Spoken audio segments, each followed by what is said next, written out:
shaken as we are, so wan with care. Find we a time for frighted peace to pant, and breathe short-winded accents of new broils to be commenced in strands afar remote.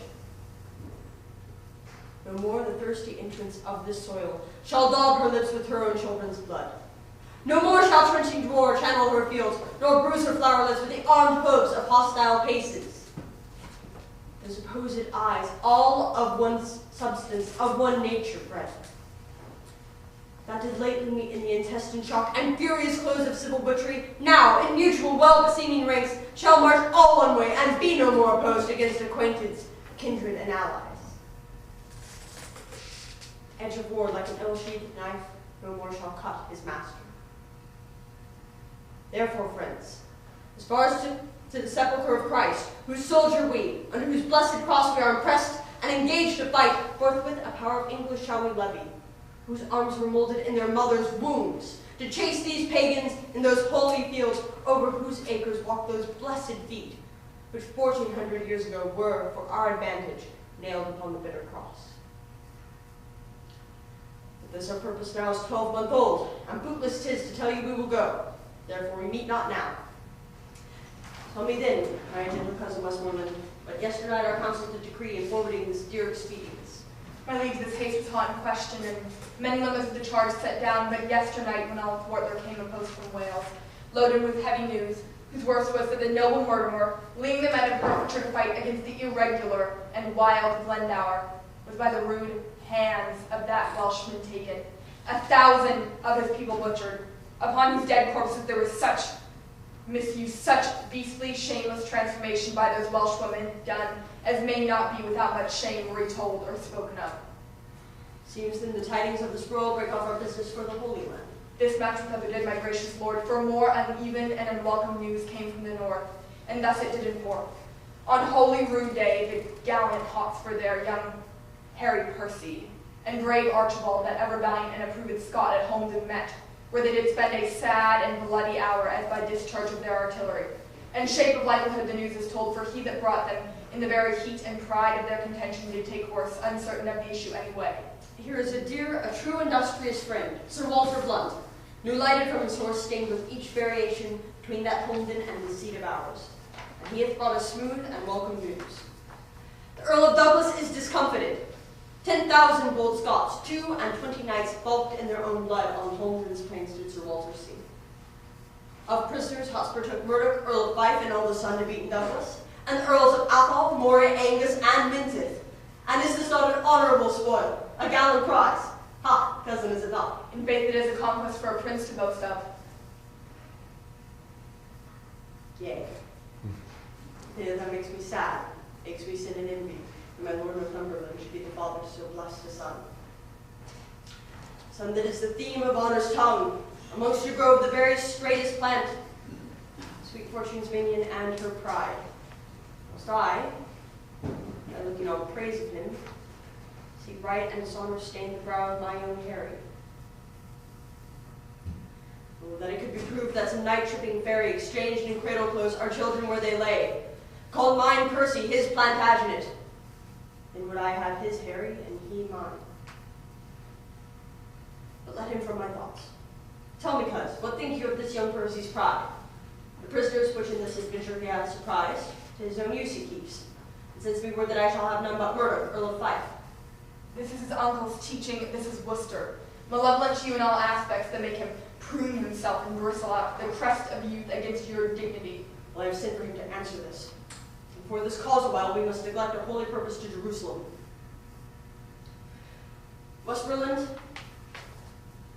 on our council we shall hold at Windsor. So inform the lords, and come yourself and speak to us again. For more is to be said and to be done than out of anger can be uttered. I will, my liege.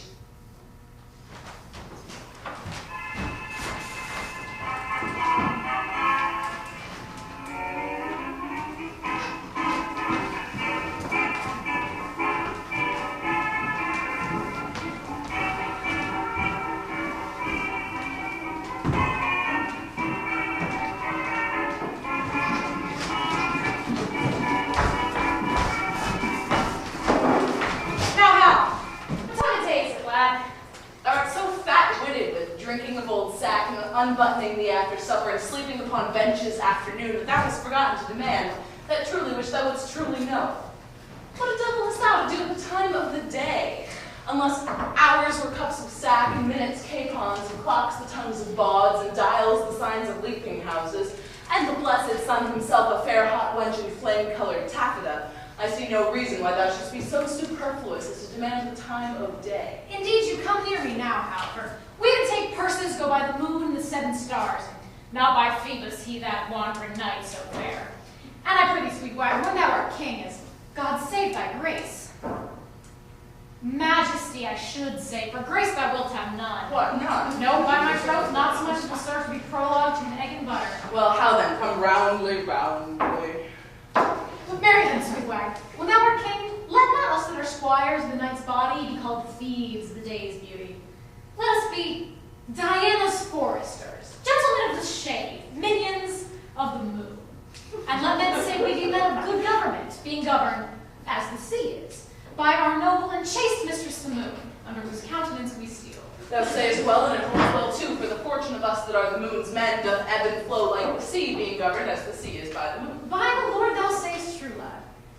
And is not my hostess of the tavern a most sweet wench? As the honey of Hibla, my old lad of the castle, and is not a buff jerkin a most sweet robe of Durham. How now, mad wag? What are thy quips and thy quiddities? What a plague have I to do with the buff jerkin? What a pox have I to do with my hostess of the tavern? That was called for the reckoning many a time and oft. Did I ever call for thee to pay thy part?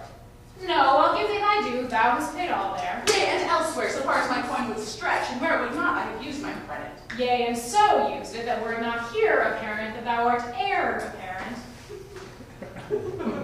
But how, I prithee, shall there be gallows standing in England when thou art king, and resolution thus fobbed as it is with the rusty curb of old father antic the law?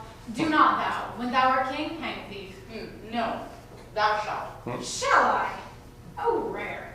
By the Lord, I'll be a brave judge. Thou judgest false already. I mean thou shalt have the hanging of thieves, and so become a rare hangman. Well, now. Well. And it seems to jumps with my humor as well as waiting in the court, I can tell you. For obtaining of suits? Yea, for obtaining of suits, where the hangman hath no lean wardrobe.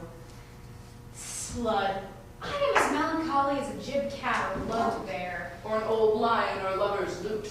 Yea, or the drone of a Lincolnshire bagpipe. What saves thou good hair, or the melancholy of Moorditch? Thou hast the most unsavory similes, and art indeed the most comparative, rascaliest, sweet young prince.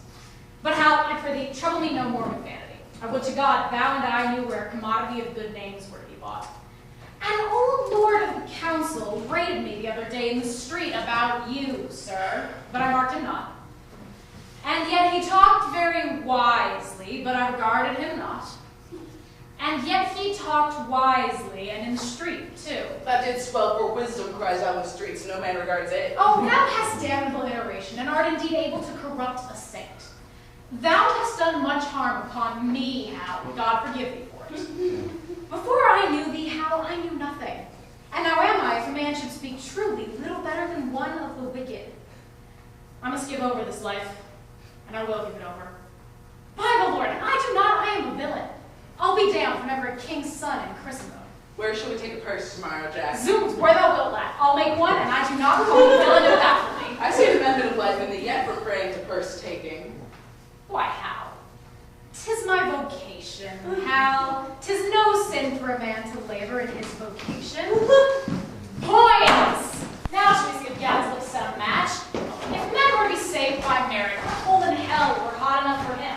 This is the most omnipotent villain that ever cried stab to a true man. Good morrow, Ned. Good morrow, sweet Hal. What says Monsieur Remorse? What says Sir John Sack and Sugar? Jack, how breathes the devil in thee about thy soul, which thou soldest him on Good Friday last for a cup of Madeira and a cold capon's leg? Sir John stands to his word. The devil shall have his bargain, for he was never yet a breaker of proverbs. He will give the devil his due.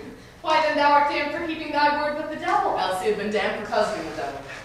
But my lads, tomorrow morning by 4 o'clock early at Gad's Hill, there are pilgrims going to Canterbury with rich offerings, and traders riding to London with fat purses. I have visitors for you all, you have horses for yourselves. Gad's Hill lies tonight in Rochester. I have bespoke supper tomorrow night in Eastcheap. We may do this secure as sleep. If you will go, I will stuff your purses full of crowns. If not, carry it home and be hanged. Hear ye, Edward, if I tarry at home and go not, I'll hang you for going. You will, Charles. How about they what? Who I rob, I a thief, not I by my trade. There's neither honesty, manhood, nor good fellowship in thee, nor thou comest not of the blood royal, if thou darest not stand for 10 shillings. Well, once in my days I'll be a madcap. Oh, that's well said. Oh, come what will, I'll tarry at home. By the Lord, I'll be a traitor then when thou art king. I care not. Sir John, I prithee, leave the prince and me alone. I will lay him down such reasons for this adventure that he shall go. Well, God give thee the spirit of persuasion, and him the ears of profiting, that what thou speakest may move, and what he hears may be believed, that the true prince may, for recreation's sake, prove a false thief, for the poor use of the time want countenance. Farewell, you'll find me in Eastcheap. Fare thee well, latter spring, farewell, all hallows summer.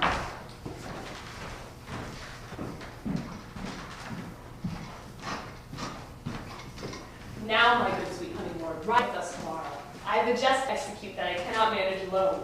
Falstaff, Bardell, and Gadshill will rob those men which we have already waylaid. You and I will not be there. And when they have the booty, if you and I do not rob them, then cut this head off from my shoulders. Yea, but how will we part with them in setting forth? Why, we will set forth before or after them, and appoint them a place of meeting, where it is at our pleasure to fail. And then will they adventure upon the exploit themselves, which they will no sooner have achieved. You and I will set upon them. But they'll know us by our horses, our habits, and every other appointment to be ourselves. Tut, our horses they will not see, I'll tie them in the woods. Our vizards we will change after we leave them, and to rob, I have cases of buckram for the nonce to mask our noted outward garments. Yea, but I doubt they'll be too hard for us. Well, for 2 of them, I know them to be as true-bred cowards as never turn back. And as for the third, if he fights longer than he sees reason, all forswear arms. The virtue of the jest will be the incomprehensible lies that this same bad rogue will tell us when we meet at supper tomorrow. How 30 at least we fought, with what wards, what blows, what extremities endured. And in the reproof of this lies the jest. Well, I'll go with thee. Provide us all things necessary, and meet me tomorrow night in Eastcheap. There I'll sup. Farewell. Farewell, my lord.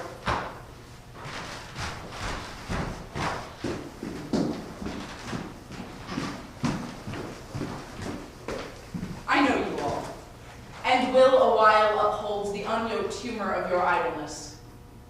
Yet herein will I imitate the sun, who doth permit the base, contagious clouds to smother up his beauty from the world, that when he please again to be himself being wanted, he may be more wondered at, by breaking through the foul and ugly mists of vapors that did seem to strangle him. If all the year were playing holidays, to sport would be as tedious as to work. But when they seldom come, they wished for come, and nothing pleaseth but rare accidents. So when this loose behavior I throw off, and pay the debt I never promised, by how much better than my word I am, by so much shall I falsify men's hopes. And like bright metal on a sullen ground, my reformation, glittering o'er my fault, shall show more goodly and attract more eyes than that which hath no foil to set it off. I'll so as to make offense a skill, redeeming time when men think least I will.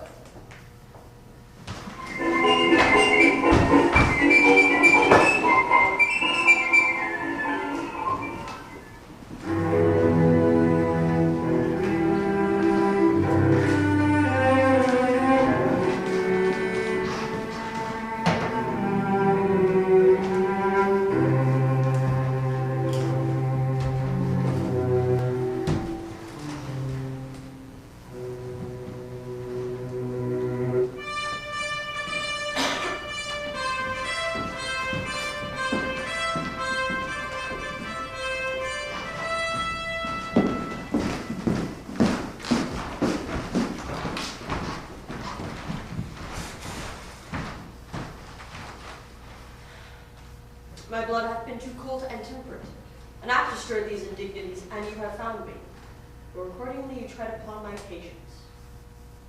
But be sure, henceforth I shall rather be myself, mighty and to be feared, than my condition, which hath been as smooth as oil, soft as young down, and lost that title of respect that the proud soul ne'er pays but to the proud. Our house, my sour liege, little deserves the scourge of greatness to be used on it. And that same greatness, too, which our own hands have helped make so portly. Must forget thee, God! for I do see danger and disobedience in thine eye. Oh, sir, thy presence is too bold and peremptory, and majesty might never yet endure the moody frontier of a servant brow. You have good leave to leave us. When we need your use in counsel, we shall send for you.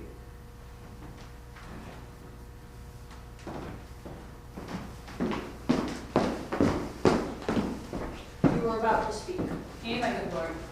These prisoners in your highness's name demanded, which Harry Percy here at Holmland took, were, as he said, not with such strength denied as is delivered to your majesty. Either enemy, therefore, of this prison is guilty of this fault, and not my son. My liege, I did deny no prisoners. But I remember when the fight was done, when I was dry with rage and extreme toil, breathless and faint, leaning upon my sword, came there a certain lord, neat and trimly dressed, fresh as a bridegroom, and his chin you reap showed like a stubble land at harvest home. He was perfumed like a miller, and twixt his finger and his thumb he held a pouncet box, whichever end anon he gave his nose and took it away again, who therewith angry, when it next came there, took it in snuff. And still he smiled and talked. And as the soldiers bore dead bodies by, he called them untaught knaves, unmannerly to bring a slovenly, unhandsome corpse betwixt the wind and his nobility.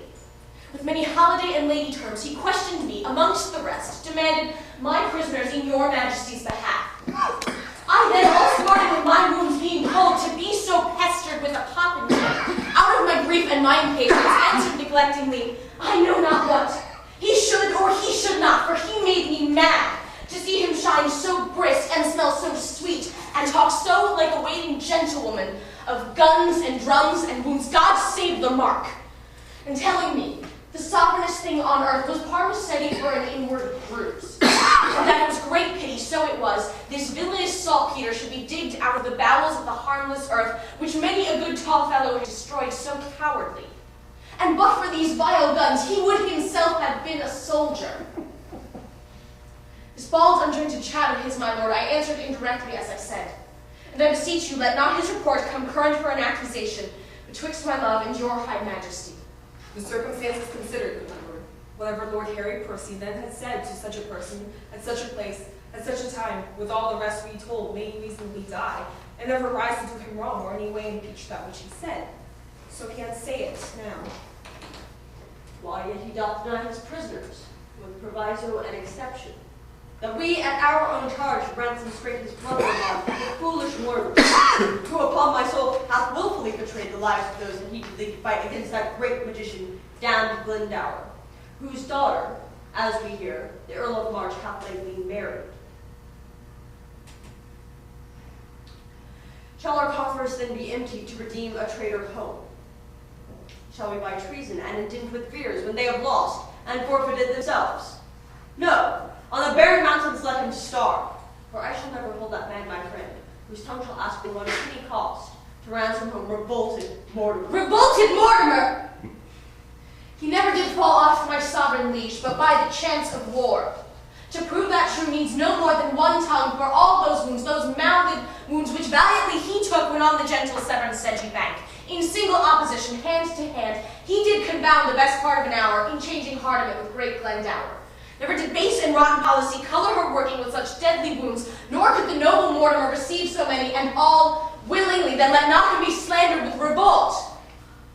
Thou dost belie him, Percy. Thou dost belie him. He never did encounter with Glendower, I tell thee. He just as well met with the devil alone than own Glendower for an enemy. Art thou not ashamed? But henceforth, sirrah, let me not hear you speak of Mortimer. Send me your prisoners by the speediest means, or you shall hear in such a kind for me as will displease you. And with them, your departure with your son. Send your prisoners, or you shall hear of it.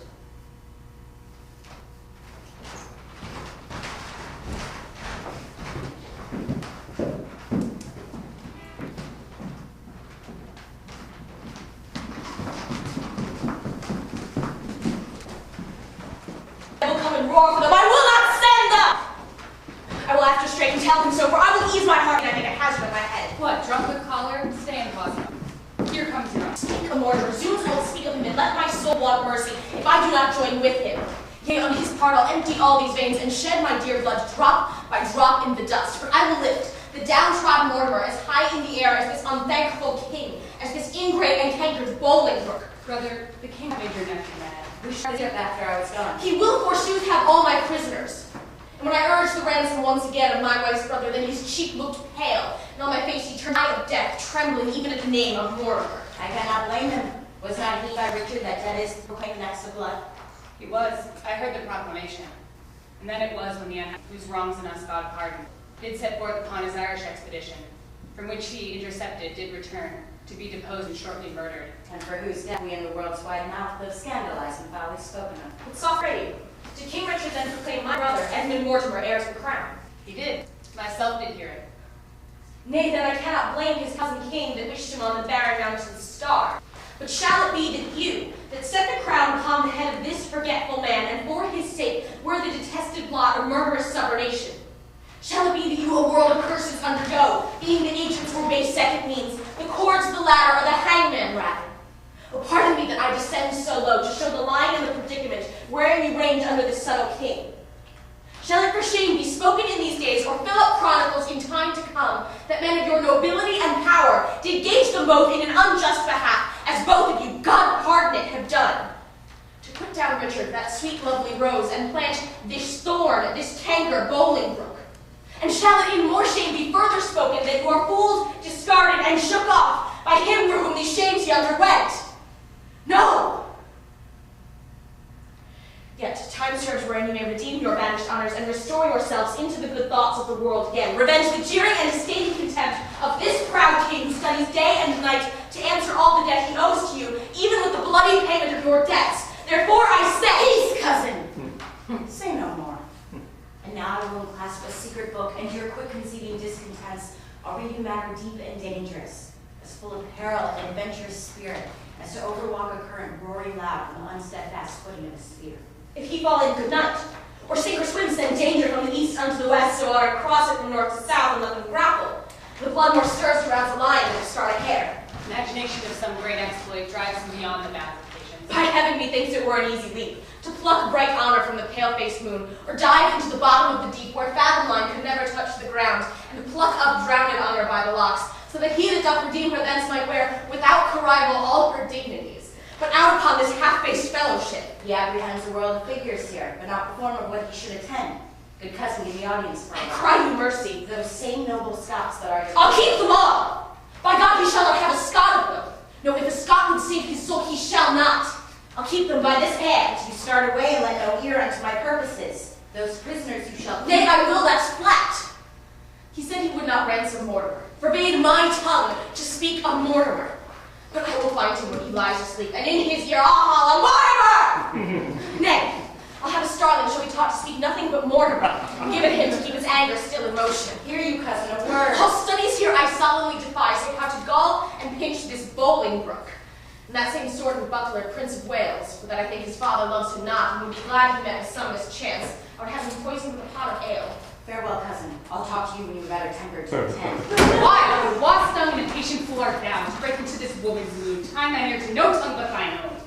Why, look you, I am whipped and scourged with rods, nettled and stung with pismires, when I hear of this vile politician Bolingbroke. In Richard's time, what do you call the place? A plague upon it is in Gloucestershire. 'Twas where the madcap Duke his uncle kept, his uncle York.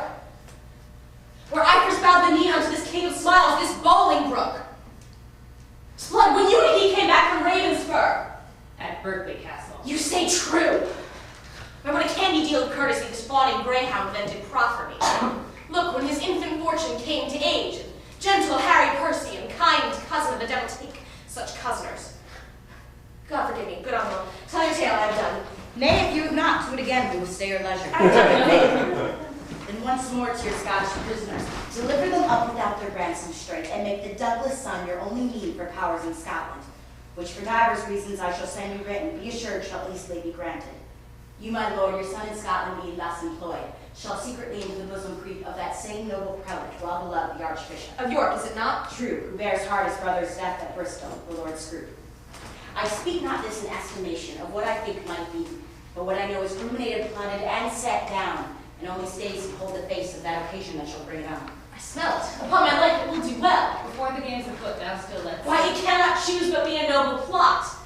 And the power of Scotland and New York to join with Mortimer, huh? And so they shall. In faith, it is exceedingly well aimed. And 'tis no little reason bids us speed, to save our heads by raising of the head. For bear ourselves as even as we can, the king will always think him in our debt, and think we think ourselves unsatisfied, till he hath found a time to pay us home. And see already how he doth begin to make us strangers to his looks of love. He does. Will be revenged on him. Cousin, farewell. No further go in this than I by letter shall direct your course. When time is right, which shall be suddenly, I'll steal the Glendower and Lord Mortimer, where you and Douglas and our powers at once, as I will fashion it, shall happily meet, to bear our fortunes in our own strong arms, which now will hold that much uncertainty. Farewell, good brother. We shall thrive, I trust. Uncle, adieu. Oh, let the hours be short till fields and blows and groans applaud our sport.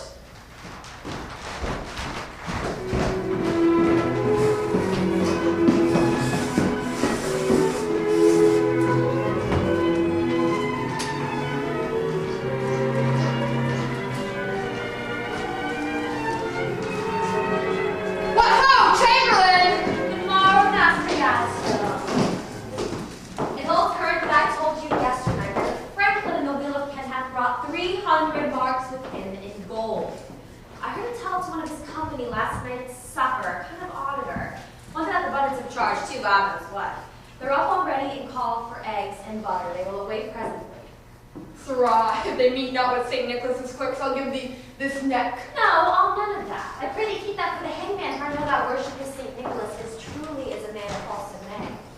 What talkest thou to me of the hangman? If I hang, I'll make a fat pair of gallows, for if I hang, old Sir John hangs with me, and thou knowest he's no starveling. Ha! There are other Trojans that thou dreamest not of, the which, for sport's sake, are content to do the profession some grace, that would, should matters be looked into for their own credit's sake, make all whole.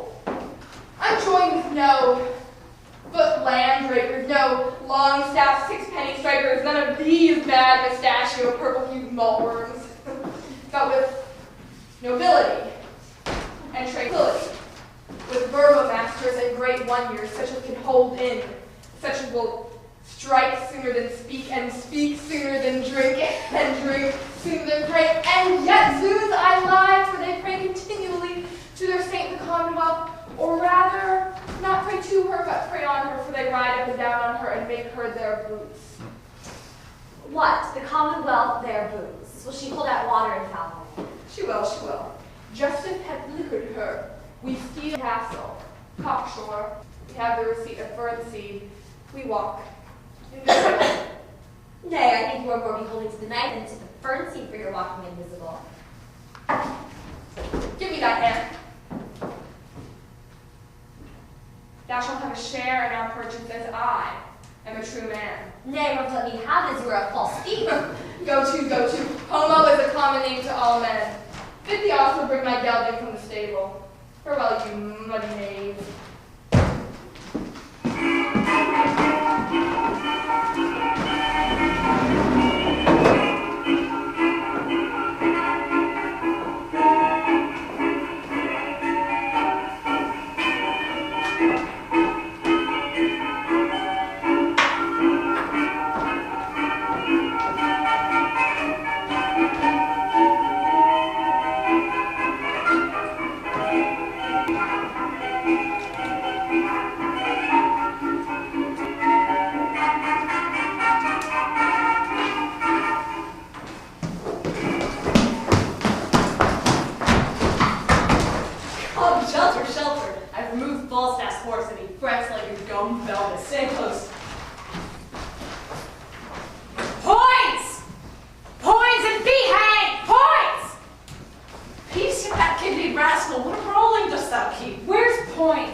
It could not be else. I have drunk medicines. Points! Hal! Played upon you both. Bar off! I'll starve ere I rob a foot further. As for not as good a deed as Drake to turn true man and leave these robes, I am the veriest varlet that ever chewed with a tooth. 8 yards of uneven ground is 70 miles a foot to me, and the stony-hearted villains know it well enough. A plague upon it when thieves cannot be true one to the other. A plague upon you both! Give me my horse and robes! Give me my horse and be hanged! Peace, you fat cuts, and lie down. Lay thine ear close to the ground and list if thou canst hear the tread of travelers. Have you any levers to lift me up again? Slut, I'll not bear mine own flesh so far, but for all the coin in thy father's exchequer. What a plague me to call me thus! Thou liest, thou art not colted, thou art uncolted. I prithee, good Prince Hal, help me to my horse, good King's son. Out, your rogue, shall I be your ostler? Go hang myself in mine own heir-apparent garters. If I be ta'en, I'll pay for this. And I have not ballads made on you all and sung to filthy tunes like a cup of sack be my poison. When a jest is so forward and a foot too, I hate it. Stand! So I do against my will. Let's go setter. I know his voice. Well, what news? Hasty, on with your visitors. There's money of the king's coming down the hill. 'Tis going to the king's exchequer. Ye lie, you rogues, is going to the king's tavern. There's enough to make us all To be hanged. Sirs, you three go front them in the narrow lane. Ned and I will walk away from your encounter, then they light on us. How many be there of them? Some 8 or 10. Zoom will not rob us. What a coward, Sir John Paunch. Indeed, I'm not John of Gaunt, your grandfather, but yet no coward, Hal. Well, we leave that to the proof. Sir Rajak, that horse stands behind the hedge. When thou needest him, there thou shalt find him. Farewell, and stand fast. Now cannot I strike him if I should be hanged. Men, where are our disguises? Here, hard by, stand close. Now, my masters, happy man be his dole, say I. Every man in his business.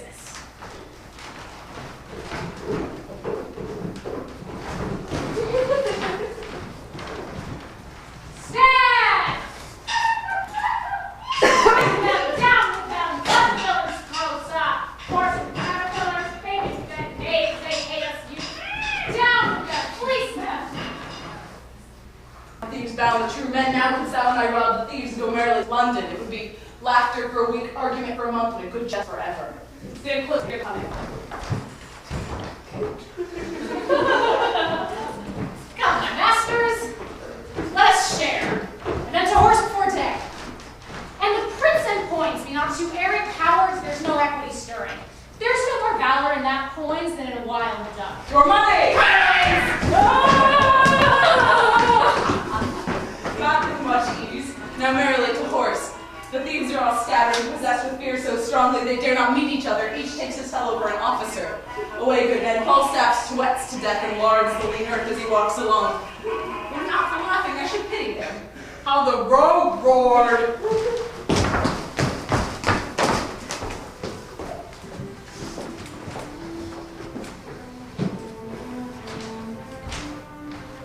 But for mine own part, Lord, I could be well contented to be there in respect of the love I bear your house. He could be contented. Why is he not, then? In respect of the love he bears our house, he shows in this he loves his own barn better than he loves our house. And we see some more. The purpose you undertake is dangerous. Why, that's certain. 'Tis dangerous to take a cold, to sleep, to drink. But I tell you, my lord fool, out of this nettle danger we pluck this flower's safety. The purpose you undertake is dangerous. The friends you have named uncertain, the time itself unsorted, and your whole plot too light for the counterpoise of so great an opposition. Say you so, say you so. I say unto you again, you are a shallow, cowardly hind, and you lie. What brain is this? By the Lord, our plot is a good plot as ever was laid, our friends true and constant. A good plot, good friends, and full of expectation. An excellent plot, very good friends. What a frosty-spirited rogue is this? Why, my lord of York commends the plot in the general course of action. Soon as I run out by this rascal, I could brain him with his lady's fan. Is there not my father, my uncle, and myself, Lord Edmund Mortimer, my lord of York, and Glendower? Is there not besides the Douglas? Have I not all their letters to meet me in arms by the 9th of next month, and are they not some of them set forward already? What a pagan rascal is this! An infidel! You shall see now, in the very sincerity of fear and cold heart, will he to the king and lay open all our proceedings. I could divide myself and go to buffets, removing such a dish of skim milk was so honorable an action. Hang him. Let him tell the king. We are prepared. We'll set forward tonight. How now, Kate? I must leave you within these 2 hours. My good lord, why are you thus alone? For what offense have I this fortnight been a banished woman from my Harry's bed? Tell me, sweet lord, what is it that takes me thy stomach pleasure and my golden sleep? Why hast thou bent thy eye upon the earth and stars so often when thou sitst alone? Why hast thou lost the fresh blood in thy cheeks and given my treasures and my rights of thee to thick-eyed musing and cursed melancholy? In thy face slumbers, I by thee have watched, and heard thee murmur tales of iron wars. Speak terms of manage thy bounding steed, cry courage to the field. And thou hast talked of sallies and retires, of trenches, tents, of palisadoes, frontiers, parapets, basilisk, cannon, culverin, of prisoners ransomed and of soldiers slain, and all the currents of a heavy fight. Thy spirit within thee has been so at war, and thus has so stirred thee in thy sleep that beads of sweat have stood upon thy brow, like bubbles in a lake disturbed stream. And upon thy face, strange motions have appeared, such as we see when men restrain their breath in some great sudden haste. Oh, what portents are these? Some petty business hath my lord in hand, and I must know it, else he loves me not. What ho! The speedings with the pack gone. He is my lord, now we're going. Have Butler brought those horses from the sheriff? One horse, my lord, who brought him in. One horse rode a crop here, is it not? It is my lord. That roan shall be my throne, while I will back him straight. West Prince bid Butler lead him forth into the park.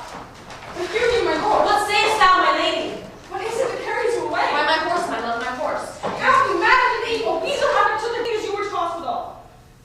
Faith, I'll know that it is missing, or that I will. If my brother Mortimer doth stir about his title and has sent for you to mind his enterprise, but if you go, So far afoot, I shall be very loud. Come, parakeet, answer me directly on the question that I ask. In fact, I'll break that little finger, Harry, and if thou wilt not tell me all things true. Away, away, you trifler! Love, I love thee not.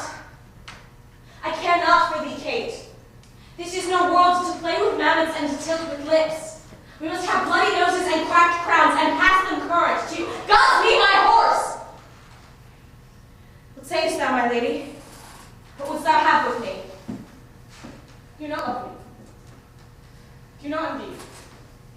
Well, then do not, for since you love me not, I will not love myself.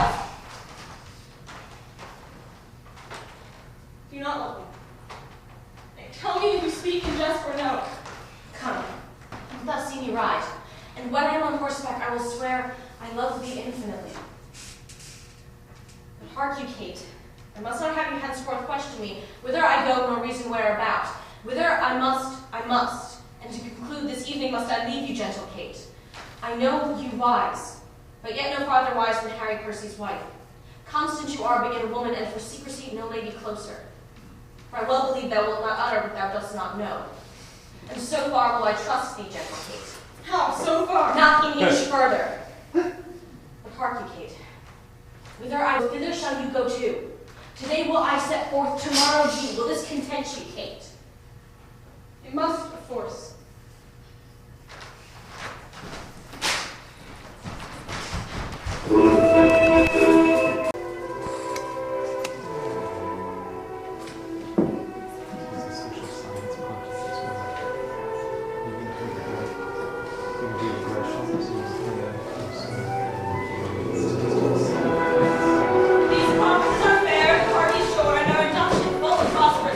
Lord Mortimer and Cousin Glendower, will you sit down? Double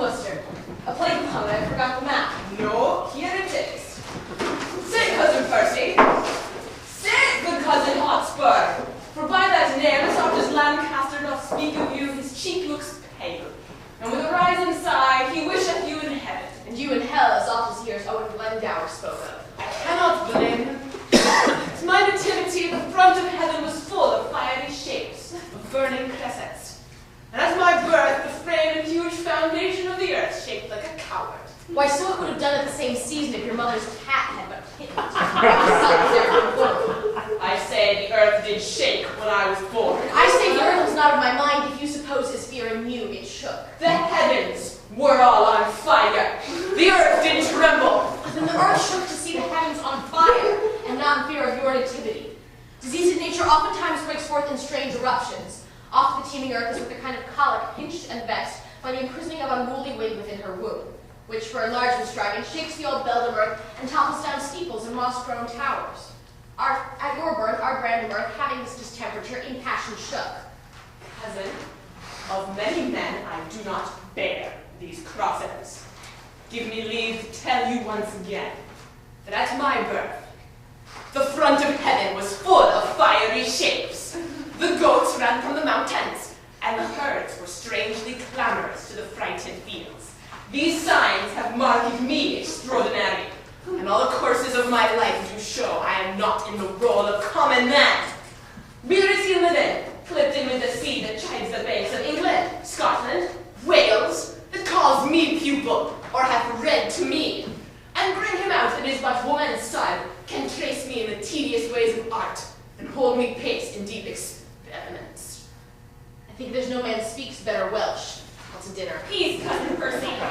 You will make him mad. I can call spirits from the vasty deep! Why, so can I. Or so can any man, but will they come when you do call for them? Why, I can teach you, cousin, to command the devil. And I can teach thee, cuz, to shame the devil, by telling truth. Tell truth and shame the devil. If thou have power to raise him, bring him hither. And I'll be sworn I have power to shame him hence. Oh, will you live to tell truth and shame the devil? Come, come. No more of this unprofitable chat. 3 times hath Hilary Bolingbroke made head against my power. Thrice from the banks of Wye and sandy bottom Severn have I sent him bootless home, and weather-beaten back. Home without boots and in foul weather too. How skeeps he aid use in the devil's name? Come, here's the map. Shall we divide our rights according to our threefold order? Take. The Archdeacon hath divided it into 3 limits very equally. England, from Trent and Severn hitherto, by south and east is to my part assigned. All westward, Wales beyond the Severn shore, and all the fertile land within that bound to Owen Glendower. And dear cuz to you, the remnant, northward lying off from Trent. And our indentures tripartite are drawn, which, being sealed interchangeably, a business of the same execute. Tomorrow, Cousin Percy, you and I and my good Lord of Worcester will set forth to meet your father and the Scottish power as is appointed us at Shrewsbury. My father Glendower is not ready yet, nor shall we need his help these 14 days. Within that space you may have drawn together your tenants, friends, and neighboring gentlemen. A shorter time will send me to you, lords, and in my conduct will your ladies come, from whom you now must steal, and take no leave. For there will be a world of water shed upon the parting of your wives and you. Methinks, my lordy, Northern Virgin here, in quantity equals not one of yours. See how this river comes me cranking in and cuts me from the best of all my land a huge half-moon, a monstrous scantle out. While the current in this place dammed up, and here the smug and silver trench shall run in a new channel fair and evenly. Shall not wind with such a deep indent to rob me of so rich a bottom here. Not wind. It shall. It must. You see, it doth. Yea, but mark how he bears his course and runs me up with like advantage on the other side, gilding the opposing continent as much as on the other side it takes from you. Yea, but a little charge shall trench him here, and on this north side win this cape of land. And then he runs straight and even. I'll have it so, a little charge will do it. I'll not have it altered. Will not you? No, nor shall you not. Who shall say me nay? Why, that shall I. Let me not understand you, then speak it in Welsh. I can speak English, Lord, as well as you, for I was trained up in the English court, where, being but young, I framed to the harp many an English ditty that loved you well, and gave the tongue a helpful ornament, a virtue that was never seen in you. Marry, and I am glad of it with all my heart. I'd rather be a kitten and cry mew than one of these same meter ballad mongers. I'd rather hear a brazen candlestick turn or a dry wheel break on the axle tree, and that would set my teeth nothing on edge, nothing so much as mincing poetry, which is like the forced gait of a shuffling nag. Come, you shall have Trent turn. I do not care! I'll give thrice so much land to any well-deserving friend, but in the way of bargain, mark ye me, I'll cavil on the 9th part of a hair. The indentures drawn, shall we be gone? The moon shines fair, you may away by night. I'll haste the writer, and withal break with your wife of your departure hence. I am afraid my daughter will run mad, so much she doteth on her Mortimer. Side cousin Percy, how you cross my father. I cannot choose. Sometimes he angers me with telling me of the moldwarp and the ant, of the dreamer Merlin and his prophecies, and of a dragon and a finless fish, a clip-winged griffin and a molten raven, a couching lion and a ramping cat, and such a deal of skimble-scamble stuff as puts me from my faith. I tell you what, he held me last night at least 9 hours in reckoning up the several devils' names that were his lackeys. I cried, well, go too, but marked him not a word. He's as tedious as a tired horse, a railing wife, worse than a smoky house. I'd rather live with cheese and garlic and a windmill far than feed on cakes and have him talk to me in any summer house in Christendom. In faith, he is a worthy gentleman, exceedingly well-read and profited in strange concealments, valiant as a lion, and wondrous affable, and as bountiful as mines of India. Shall I tell you, cousin, he holds your temper in high respect, and curbs himself, even its natural scope, when you come across his humor. Faith he does. I warrant you, that man is not alive, could so have tempted him, without the taste of danger and reproof. Do not use it oft, I entreat you. In faith, my lord, you are too willful blame, and since your coming hither have done enough to put him quite besides his patience. You must needs learn, Lord, to amend this fault, though sometimes it show greatness, courage, blood, and that's the dearest grace it renders you. It oftentimes doth present harsh rage, defective manners, want of government, pride, haughtiness, opinion, and disdain, the least of which, haunting a nobleman, loses men's hearts, and leaves behind a stain upon the beauty of all parts, besides beguiling them of commendation. Well, I am schooled. Good manners of your speed. Here come our wives, and let us take our leave. This is the deadly spite that angers me. My wife can speak no English. I know Welsh. My daughter weeps, she will not part with you. She'll be a soldier too, and she'll do the wars. Good father, tell her that she and Lady Percy will follow in your conduct speedily. Del, ich wir Kergadail, Cathlander, Henry Percy Kenno. Ibithlichi of Bonzi Kate, Yumunonif Pan with your Fiogal, Richiel I both in a roos. Noy buff and minun gadek ef. Betap en wad buffy perni. Ni alok adel ima ima hef. She is desperate here, a peevish, self-willed harlotry, one that no persuasion can be good upon. Karias. Swalla in thousand of he. Ni feel like Pamadip in Nola me, Pami bit of Galilei me. Well, you not this me. I understand thy looks. That pretty Welsh without poor staff in these swelling heavens, I am too perfect in, and but for shame, in such a parley should I answer thee. I'm a queer. Oswella in tha in a rose. Te would wear so as well in tha, te would wear so eto. Peter with imperial eto, ni all over Arayo. I understand thy kisses, and thou mine, and that's a feeling disputation. But I will never be a truant love, till I have learned thy language. For thy lips make Welsh as sweet as ditties, highly pen, sung by a fair queen in a summer's bower, with ravishing division to her lute. Nay, if you meant, then was she run mad. Os oes ria, Oswella in tha in a rose. Peter with imperial eto. With where to be monthly. Oh, and ignorance itself in this. She bids you on the wanton rushes lay you down, and rest your gentle head upon her lap.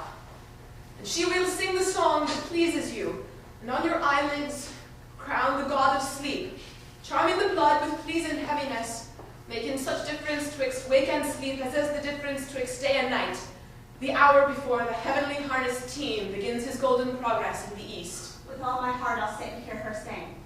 By that time will our book, I think, be drawn. Do so. And those musicians that shall play to you hang in the air 1,000 leagues from hence, and straight they shall be here. Sit and attend.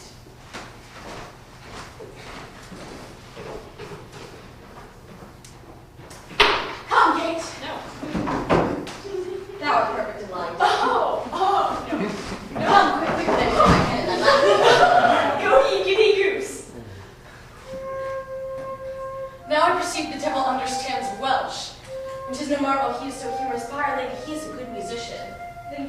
nothing but musical, for you are altogether governed by humors.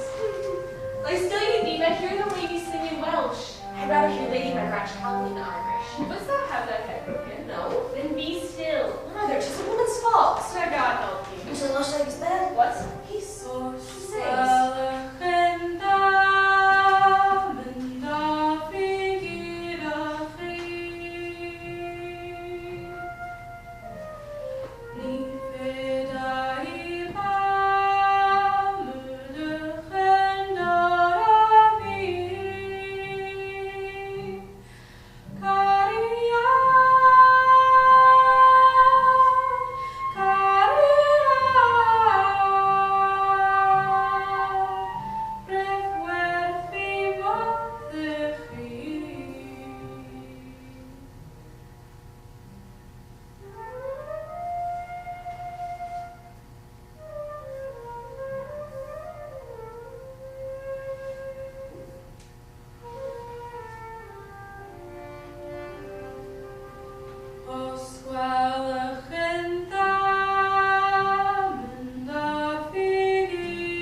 I'll have your song too. Not mine in good sooth. Not yours in good sooth. Heart, you swear like a trumpet maker's wife. Not you in good sooth, and as true as I live, and as God shall mend me, and as sure as day. And give such signs of church with what I owe, as if thou never walkst further than Finsbury. Swear me, Kate, like a lady as thou art, a good mouth-filling oath, and leave in sooth, and such protests of peppered gingerbread to velvet guards and Sunday citizens. Come, sing.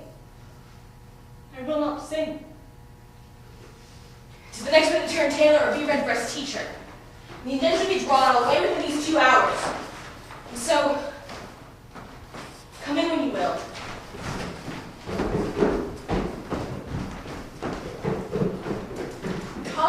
Come, Lord Mortimer. You are as slow as hot Lord Percy is on fire to go. By this our book is drawn. We'll but seal, and to horse immediately. With all my heart.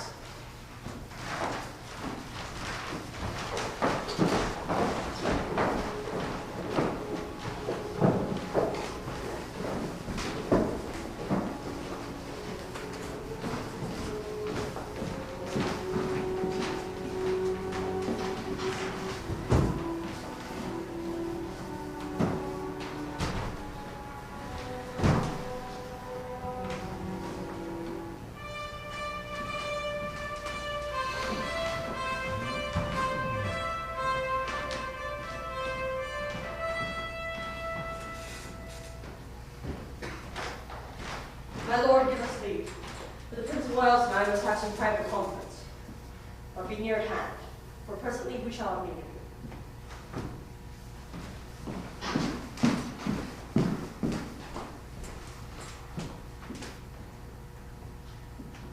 I know not whether God will have it so, or some displeasing service I have done that, in his secret doom out of my blood, will reap revengement and a scourge for me. Thou dost, in thy passages of life, make me believe that thou art only marked for the hot vengeance and the rod of heaven to punish my mistreadings. Tell me else, could such inordinate and low desires, such poor, such bare, such lewd, such mean attendance, such barren pleasures, rude society, that thou art matched with all ungrafted to accompany the greatness of thy blood, and hold their level thy princely heart? So please your majesty, I would I could quit all offenses with as clear excusable as I am doubtless I can purge myself of many I am charged withal. Yet such extenuation let me beg is in reproof of many tales devised, which oft the ear of greatness needs must hear by smiling pick-thanks and base newsmongers. I make for some things true, wherein my youth hath faulty wandered and irregular. Find pardon on my true submission. God pardon thee. Yet let me wonder, Harry, at thy affections, which do hold away quite from the flight of all thy ancestors. A place in council thou hast rudely lost, which by thy younger brother is supplied, and art almost an alien to the hearts of all the court and princes of my blood. The hope and expectation of thy time is ruined. The soul of every man pathetically doth forethink thy fall. If I so lavish of my presence been, so common, hackneyed in the eyes of men, so cheap and stale to vulgar company, opinion that did help me to the crown, had kept loyal to possession, and left me in reputeless banishment, a fellow of no mark nor likelihood. By being seldom seen, I could not stir but like a comet I was wondered at. That men would tell their children, that is he. Others would say, where? Which is Bolingbroke? Then I stole all courtesy from heaven and dressed myself in such humility that I did pluck allegiance from men's hearts, loud shouts and salutations from their mouths, even in the presence of the crowned king. Thus did I keep my person fresh and new. A presence like a robe pontifical, ne'er seen but wondered at. So my state, seldom but sumptuous, showed like a feast, and won by rareness such solemnity.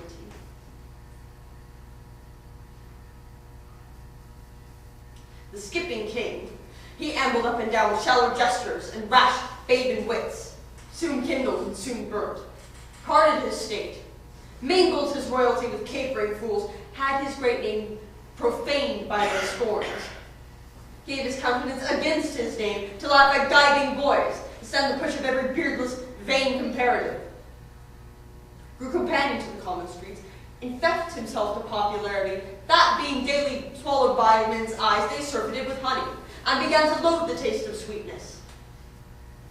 Whereof a little more than a little is by much too much.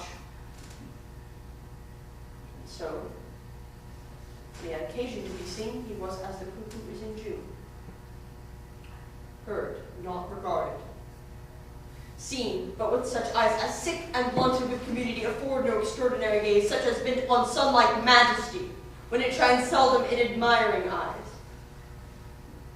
But rather hung their eyelids down, drowsed, slept in his face, and rendered up such aspect as cloudy men give to their adversaries, being with their presence glutted, gorged, and full. And in this very line standst thou, for thou hast lost thy princely privilege with vile participation. Not an eye but is weary of thy common sight, save mine, which hath desired to see thee more, which now doth, which I would not have it do, yet blind itself with foolish tenderness. I shall hereafter, my thrice gracious Lord, be more myself. For all the world as thou art to this very hour was Richard then when I from France set foot in Ravensburg. And even as I was then is Percy now. For by my scepter and my soul to boot, he hath more worthy interest to the state than thou, the shadow of succession.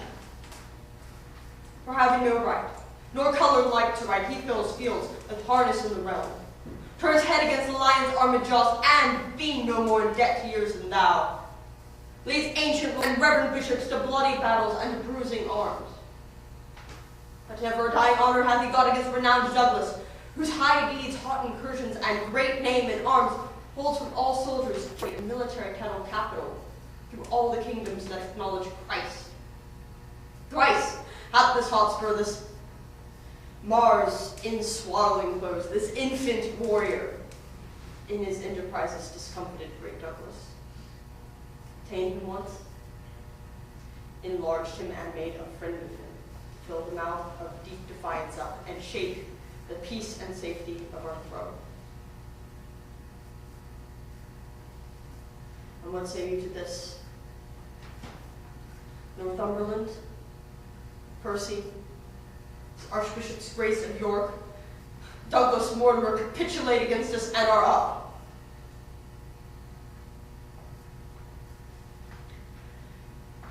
Wherefore do I tell these news to thee? Why, Harry, do I tell thee of my foes, which are my nearest and dearest enemy? Thou art like enough. Through vassal fear, base inclination, and the start of spleen, to fight against me under Percy's pay, to dog his heels and curtsy at his frowns, to show how much thou art to dare. Do not think so. You shall not find it so, and God forgive them that so much dissuade your majesty's good thoughts away from me. I will redeem all this on Percy's head, and in the closing of some glorious day, be bold to tell you that I am your son. When I will wear a garment all of blood and stain my favors in a bloody mask, which washed away shall scour my shame with it. And that shall be the day when ere it lights that this same child of honor and renown, this gallant Hotspur, this all-praised knight, and your unthought of Harry chance to meet. For every honor sitting on his helm there were multitudes, and on my head my shames redouble, for the time will come that I shall make this northern youth exchange his glorious deeds for my indignities. Percy is but my factor, good my lord, to engross up glorious deeds on my behalf, and I will call him to so strict account that he shall render every glory up, yea, even the slightest worship of his time, or I will tear the reckoning from his heart. This, in the name of God, I promise here, the which, if he be pleased, I shall perform. I do beseech your majesty may solve the long-grown wounds of my intemperance. If not, the end of life cancels all bonds, and I will die 100,000 deaths ere break the smallest parcel of this vow. 100,000 rebels die in this. Thou shalt have charge and sovereign trust herein.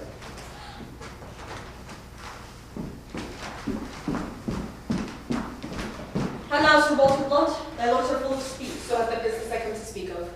The Douglas and the English rebels met the 11th of this month in Shrewsbury. A mighty and a fearful head they are, promises be kept on every hand as ever offered foul play in the state. Earl of Westmoreland set out today, with him my son Lord John of Lancaster, for this advertisement is 5 days old. On Wednesday next, Harry, you shall set forward. On Thursday, we ourselves shall march.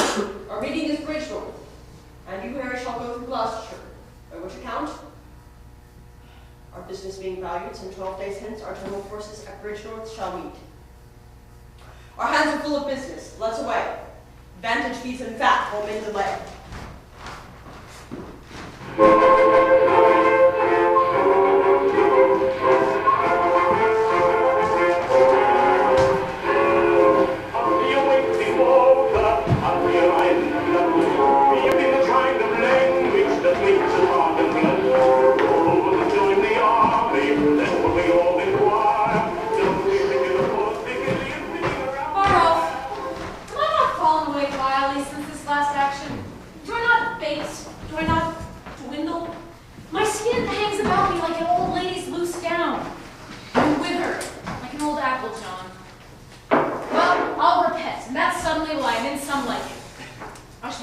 shortly, and then I shall have no strength to repent. And I have not forgotten what the inside of a church is made of. I am a peppercorn, a brewer's horse. The inside of a church. Company, villainous company, hath been the spoil of me. Why, Sir John, you are so fretful, you could not live long. Well, there is it. Come, sing me a bawdy song, make me merry. I was as virtuously given as a gentleman need to be. Virtuous enough, swore little, diced not above 7 times a week. Went to a bawdy house not above once in a quarter of an hour. Paid money that I borrowed 3 or 4 times. Lived well and in good habits. And now I live out of all order, out of all compass. Why, Sir John, you are so fat that you must needs live out of all compass, out of all reasonable compass, Sir John. Do thou amend thy face, and I'll amend my life. My face does you no harm. No, I'll be sworn I make as good use of it as any man doth.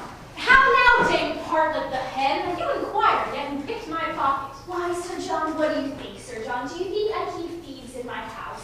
I have searched, I have inquired, so has my husband. Man by man, boy by boy, servant by servant. The tithe of hair was never so lost in my house before. Ye lie, hostess. Bartle was shamed and lost many a hair, and I'll be sworn my pocket was picked. Go to, you are a woman, go. Who I? No, I defy thee. God's light, I was never called so in my own house before. Go to, I know you well enough. No, Sir John, you do not know me, Sir John. I know you, Sir John. You owe me money, Sir John, and now you pick a quarrel about you. I bought you a dozen of shirts to your back. Doubtless, filthy doubtless. I have given them away to bakers' wives. They have made bolters in them. Now, as I am a true woman, Holland to 8 shillings an hour. You owe money here besides, Sir John, for your diet and by drinkings, and money lent you, £4.20. He had his part of it, let him pay. He, alas, he is poor. He hath nothing. How? Poor? Look you upon his face. What call you rich? Look the coin his nose, look the coin his cheeks. I'll not pay a denier. What? Would you make a younker of me? Shall I not take my means in my inn, but I shall have my pocket picked? I have lost a seal ring of my grandfather's worth 40 mark. Oh, Jesu, I have heard the prince tell him. I know not how often that ring was copper. How? The prince is a jack, a sneak-up, a slurp. And he were here, I would cudgel him like a dog if he would say so.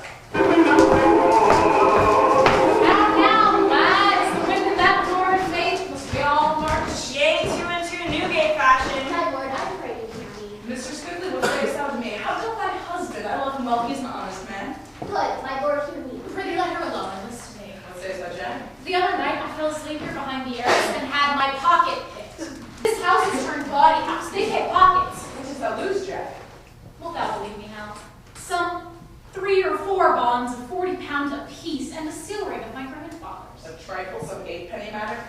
So I told him, my lord, and I said, I heard your grace say so. And my lord, he speaks most vilely of you, like a foul-mouthed man as he is, and said he would cudgel you. What, he did not. There is neither faith, truth, nor womanhood in me else. There's no more faith in thee than in a stewed prune, and no more truth in thee than in a drawn fox. And as for womanhood, maid Marian may be the deputy's wife rewards to thee. Go, you thing, go! Say, what thing? What thing? What thing? Why, a thing to thank God on. I am no thing to thank God on. I would thou shouldst know it. I am an honest man, and setting thy knighthood aside, thou art a knave to call me so. Setting thy womanhood aside, thou art to say otherwise. Say, what beast thou need thou? What beast? Why, an otter. An otter, Sir John, why an otter? She's neither fish nor flesh, a man knows not where to have her. Thou art an unjust man in saying so. Thou art the other man knows where to have me, thou knave thou. Thou sayest your hostess, and he slanders thee most grossly. So he doth you, my lord, and said this other day that you owe him £1,000. Sirrah, do I owe you £1,000? £1,000, Hal? $1,000,000. Thy love is worth £1,000,000. Thou owest me thy love. Nay, my lord, he called you Jack and said he would cudgel you. Did I, Bartle? Indeed, Sir John, you said so. Yea, if he said my ring were copper. I say 'tis copper. Darest thou be as good as thy word now? Well, Hal, thou knowest as thou art the man, I dare, but as thou art prince, I fear thee, as I fear the roaring of the lion's whelp. And why not as the lion? The king is to be feared as the lion. Dost thou think I'll fear thee as I fear thy father? Nay, and I do pray God my girdle bring. Oh, and if it do, how would thy guts fall about thy knees? There is no room for faith, truth, nor honesty in this bosom of thine. It is all filled up with guts and midriff. Charge an honest woman with picking thy pocket. Why, thou whoreson, impudent, embossed rascal, if there were anything in thy pocket but tavern reckonings, memorandums of bawdy houses, and 1 poor pennyworth of sugar candy to keep thee long-winded. If thy pocket were enriched with any injuries but these, I am a villain. And yet you will stand to it, you will not pocket up wrong. Art thou not ashamed? Dost thou hear, Hal? Thou knowest in the state of innocency Adam fell, and what should poor Jack Falstaff do in the days of villainy? Thou seest I have more flesh than another man, and therefore more frailty. You confess then, you picked my pocket? Seems so by the story. Hostess, I forgive thee. Go, make ready breakfast. Love thy husband, find me trapped in an honest reason. May thou seest I am pacified still. May prithee be gone. Now, how? To the music court. From robbery, lad. How's that? Oh, my sweet beef, I must still be good angel to thee. The money is all paid back again. I do not like that paying back. It's a double labor. I am good friends with my father and may do anything. Rob me the exchequer the first thing thou dost, and do it with unwashed hands. So will do, my lord. I have procured for thee, Jack, a charge of foot. I would have been a horse. Where shall I find one that can steal well? Oh, for a fine thief of the age of 22 or thereabouts, I am heinously unprovided. God be thanked for these rebels. They have been none but the virtuous. I laud them, I praise them. Bardolph, My lord, go, deliver thee this letter to Lord John of Lancaster, to my brother John, and this to my Lord of Westmoreland. Go, points, to horse, for thou and I have 30 miles to ride yet ere dinner time. And Jack, meet me tomorrow in the Temple Hall at 2 o'clock in the afternoon. There shalt thou know thy charge, and there receive money and order for their furniture. The land is burning, Percy stands on high, and either we or they must low or lie. Rare words, brave girl. Hostess, my breakfast come! Oh, I could wish this tavern were my drum. By God, I cannot flatter. I do defy the tongues of suitors. But a braver place in my heart's love hath no man than yourself. Nay, cast me my word, approve me, Lord. Thou art the king of honor. No man so potent breathes upon the ground, but I will beard thee. Do so, and 'tis well. What letters hast thou there? I can but thank you. Those come from your father. Letters from him, why comes he not himself? He cannot come, my lord, he is grievous sick. Zoons, how has he the leisure to be sick in such a jostling time? Who leads his power, under whose government come they His along? letters bear his mind, not I, my lord. I pray thee tell me, doth he keep this bed? He did. 4 days ere I set forth, at the time of departure thence, he was much feared by his physicians. I would the state of time had first been whole, ere he by sickness had been visited. His health is never better work than now. Sick now, droop now. His sickness doth infect the very lifeblood of our enterprise. 'Tis catching hither even to our camp. He writes me here that inward sickness, and that his friends by deputation could not so soon be drawn. Nor did he think it meet to lay so dangerous and dear a trust on any soul removed but on his own. Yet doth he give us bold advertisement that with our small conjunction we should on to see how fortune is disposed to us. For as he writes, there is no quailing now, because the king is certainly possessed of all your purposes. What say you to it? Your father's sickness is a maid to A perilous gash, a very limb lopped off. And yet, in faith, it is not. His present want seems more than we shall find it.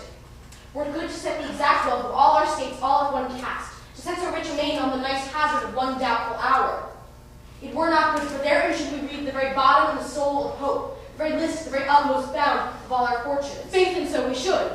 Where now remains a sweet reversion we may boldly spend upon the hope of what is to come in. A comfort of retirement lives in this. A rendezvous, a home to fly unto, if that the devil and his chance big upon the maidenhead of our affairs. And yet would your father had been here. The quality and hair of our attempts brooks no division. It will be thought by those that know not why he is away that wisdom, loyalty, and mere dislike of our proceedings kept Theo from hence. And think how such an apprehension may turn the tide of fearful faction, and breed a kind of question on our cause. For well you know we of the offering side must keep aloof of strict arbitrament, and stop all cycles every loop from whence the eye of reason may pry in upon us. This absence of your father's draws a curtain that shows the ignorant a kind of fear before not dreamt of. You stray too far. I rather of this absence make this use. It lends a lustre and more great opinion, a larger dare to our great enterprise than if the Earl were here. For men must think, if we without his help can make a head to push against a kingdom, with his help we shall return it topsy-turvy down. Yet all goes well, yet all our joints are whole. As heart can think, there is not such a word spoke of in Scotland as this term of fear. My cousin Vernon, welcome by my soul. Pray God my news be worth a welcome, Lord. The Earl of Westmoreland, with 7,000 strong, is marching hitherwards. With him, Prince John. No harm, what more? Further, I have learned the king himself in person is set forth, or hitherwards attended speedily. Strong and mighty preparation. He shall be welcome too. Where is his son, the nimble-footed madcap Prince of Wales, his comrades that dash the world aside and bid it pass? All furnished, all in arms, all plumed like ostriches that with the wind baited like eagles having lately bathed. Glittering in golden coats like images, as full of spirit as the month of May, gorgeous as the sun at midsummer, launched as youthful goats, wild as young bulls. I saw young Harry with his beaver on, his fleeces on his thighs, gallantly armed, rise from the ground like feathered Mercury, and vaulted into his seat with such ease as if an angel dropped from the clouds to turn and wind a fiery Pegasus, to turn and which the world a noble horseman. No more. No more. Worse than the sun in March, this praise doth nourish ages. Let them come. They come like sacrifices in their trim. To the fire I've made of smoky war, all hot and bleeding, will we offer them. The male of Mars shall on his altar sit, up to the ears in blood. I am on fire to give this rich reprisal is so nigh, and yet not ours. Come, let me taste my horse, who is to bear me like a thunderbolt against the bosom of the Prince of Wales. Harry to Harry shall hot horse to horse meet and ne'er part, till one drop down a corpse. The Glendower were come. There is more news. I learned in Worcester as I rode along, he cannot draw his power with 14 days. That's the worst tidings that I hear of yet. I bet my faith that bears a frosty sound. What may the king's whole battle rage unto? To 30,000. 40 let it be. My father and Glendower being both away, the powers of us may serve so great a day. Come, let us take a muster speedily. Doomsday is near. Die all, die merrily. Talk not of dying. I am out of fear of death and death's hand for this 1/2 year.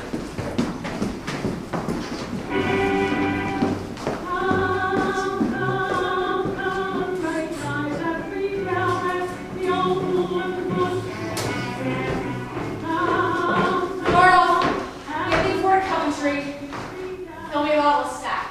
Our soldiers will march through into the sudden cold field tonight. Will you give me money, Captain? Lay out, lay out. This bottle makes an angel. And if it do, take it for thy labor, and if it make 20, take them all. I'll answer the coinage.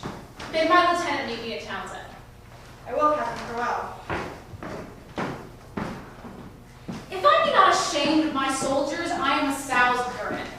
I have misused the king's press damnably. I've got, in exchange of 150 soldiers, 300 and odd pounds. I press me none but good householders, yeomen's sons, inquire me out contracted bachelors, such as have been asked twice on the bands. Such a commodity of warm slaves as had as lief hear the devil as a drum. Such a spirit report of a caliber worse than a struck fowl or a hurt wild duck. I press me none but such toasts and butter, with hearts in their bellies no bigger than pins' heads, and they have bought out their services. And now my whole charge consists of ensigns, corporals, lieutenants, gentlemen of companies, slaves as ragged as Lazarus in the painted cloth where the bloodless dogs licked his sores. And such as indeed were never soldiers, but discarded unjust serving men, younger sons to younger brothers, revolted tapsters, ostlers, trade-fallen, the cankers of a calm world and a long peace, 10 times more dishonorable ragged than an old feast ensign. And such have I to fill up the rooms of they that have brought out their services, that you would think I had me 150 towered prodigals lately come from swine keeping, from eating draff and husks. A mad fellow met me on the way, and told me I had unloaded all the gibbets and pressed the dead bodies. No, I had seen such scarecrows. I'll not march through Coventry with them, that's flat. Nay, and the villains march wide betwixt the legs as if they had gyves on, for indeed I have most of them out of prison. There's not a shirt and a half in all my company, and the half shirt is 2 napkins tacked together and thrown over the shoulders like a herald's coat without sleeves, and the shirt, to say the truth, stolen from my host at St. Albans, or the red-nosed innkeeper of Daventry.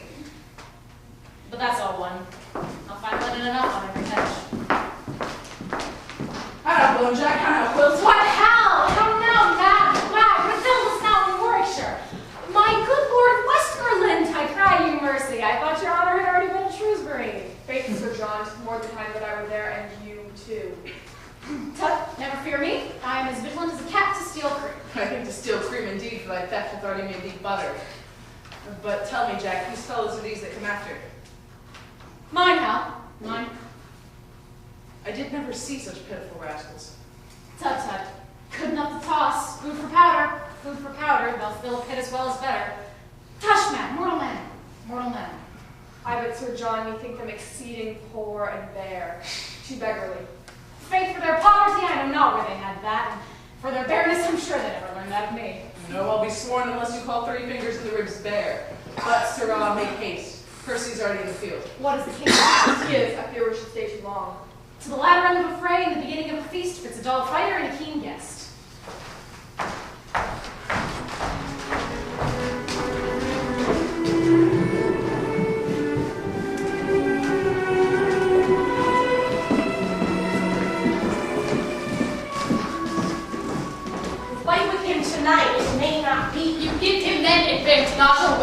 say you so? Looks he not for supply? So do we. His is certain, ours is doubtful. Good cousin, be advised, stir not tonight. Do not, my lord. You do not counsel well. You speak it out of fear and cold heart.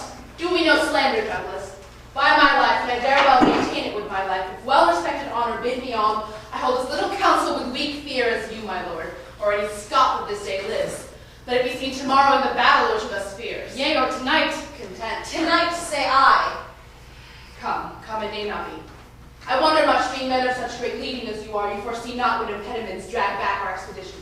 Certain horse of my cousin Vernon's are not yet come up. Your uncle Worcester's horse came but today, and their pride and mettle is asleep. Their courage with hard labor tame and dull, and not a horse is half the half of himself. So are the horses of the enemy, in general journey baited and brought low. The better part of ours are full of rest. The number of the king exceedeth ours. For God's sake, cousin, stay until all come in.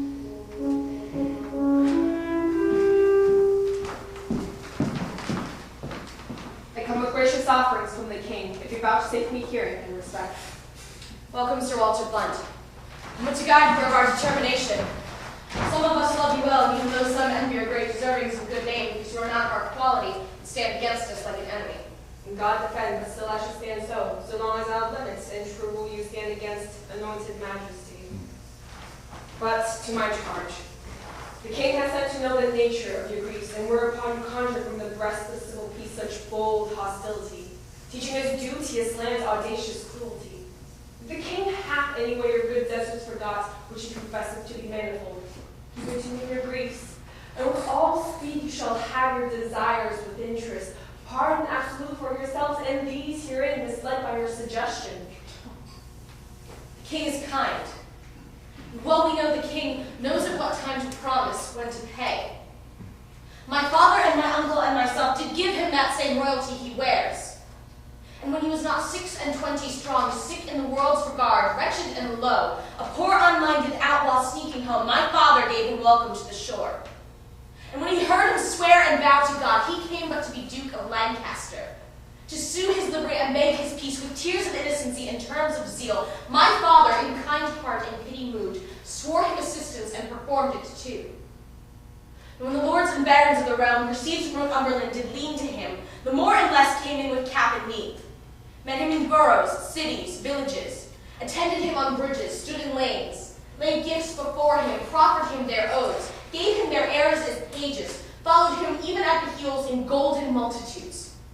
He presently, as greatness knows itself, steps me a little higher than his vow, made to my father while his blood was poured, upon the naked shore at Ravensburg.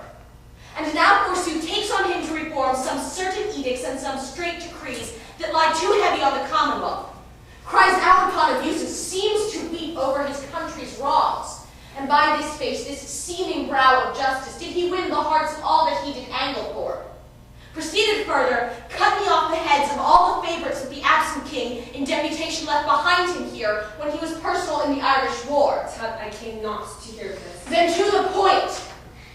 In short time after he deposed the king, soon after that deprived him of his life, and in the neck of that tasked the whole state. To make that war suffered his kinsman march, who is, if every owner were well placed, indeed his king, to be engaged in Wales, there without ransom to lie forfeited. Disgraced me in my happy victory, sought to entrap me by intelligence, raided mine uncle from the council board, enraged, dismissed my father from the court, broke oath on oath, committed wrong on wrong, and in conclusion drove us to seek out this head of safety, and withal to pry into his title, to which we find too indirect for long continuance. Shall I return this answer to the king? Not so, Sir Walter. We'll withdraw a while. Go to the king and let there be upon some surety for a safe return again, and in the morning early shall my uncle bring him our purposes. And so farewell. I would you would accept of grace and love. And maybe so we shall. Thank God you do.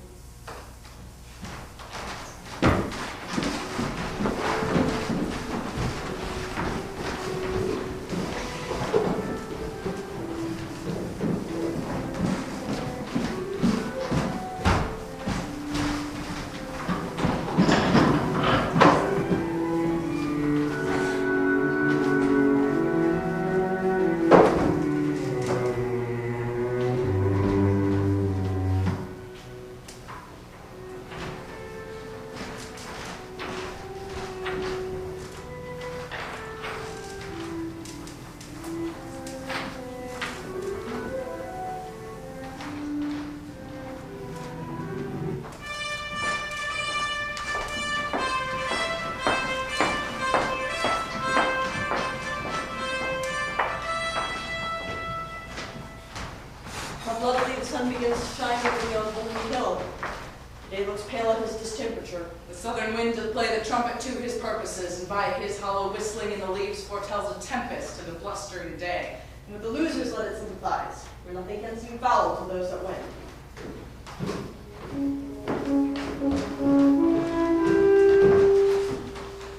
How now, my lord of Worcester? 'Tis not well that you and I should meet on such terms as we now meet. You have deceived our trust, made us doff our easy robes of peace to crush old limbs in ungentle steel. This is not well, my lord. This is not well. What say you to it? Will you again unknit the churlish knot of all abhorred war, move in that ocean, or begin where you could give a fair and natural light? There would be no more exhaled meteor, a prodigy of fear, a portent of gross mischief, the unborn times. Hear me, my liege. For my own part, I could be well content to entertain the lagging of my life with quiet hours. For I protest that I have not sought the day of this life. You have not sought it. How comes it? Rebellion lay in his way and he found it. Peace to it, peace. It pleased your majesty to turn your looks of favor for myself and all our house. And yet I must remember you, my lord, we were the first and dearest of your friends. For you, my staff of office, did I break in Richard's time, and posted day and night to meet you on the way and kiss your hand, when yet you were in place in an account nothing so strong and fortunate as I. It was myself, my brother, and his son that brought you home, and boldly did outdare the dangers of the time. You swore to us, and you swore that oath at Doncaster that you did nothing purpose against the state, nor claim no further than your new fallen right, the seat of gone to dukedom of Lancaster. To this we swore our aid, but in short space it rained down fortune, showering on your head, and such a flood of greatness fell on you. What with our help, what with the absent king, what with the injuries of a wanted time, the seeming sufferances you had borne, and the contrarious winds that held the king so long in his unlucky Irish wars, that all England did repute him dead. And from this swarm of fair advantages, you took occasion to be quickly wooed, to gripe the general sway into your hand, forgot your oath to us at Doncaster, and being swayed by us, you used us so as that ungentle gull, the cuckoo's bird, used the sparrow, did oppress our nest, grew by our feeding to so great a bulk that even our love durst not come within your sight for fear of swallowing. But with nimble wing, we were enforced for safety's sake to raise this present head, whereby we now stand opposed by such means that you yourself have forged against yourself, by unkind usage, dangerous countenance, in violation of all faith and troth sworn to us in your younger enterprise. These things indeed you have articulate, proclaimed at market crosses, read in churches, defaced the garment of rebellion with some fine color, to please the eye of fickle changelings and poor discontents that gape and rub the elbow at hurly-burly innovation.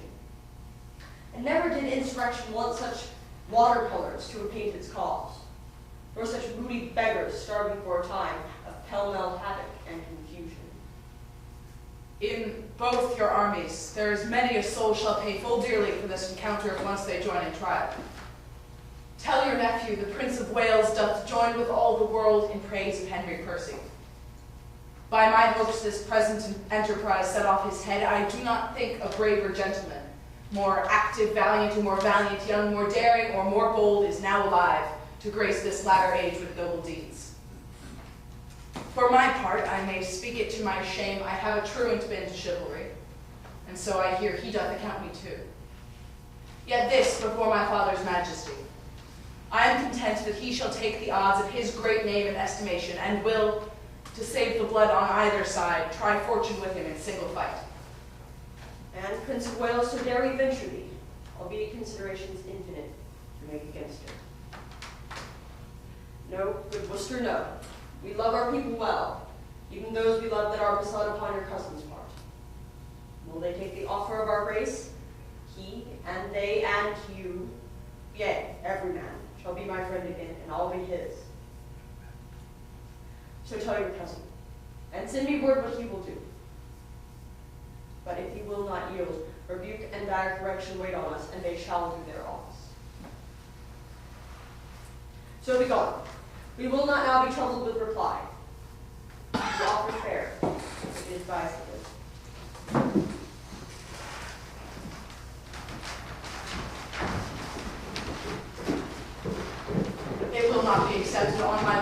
Douglas and the Hotspur both together are confident against a world in arms. Hence, therefore, every leader to his charge. For when they answer, we will settle them.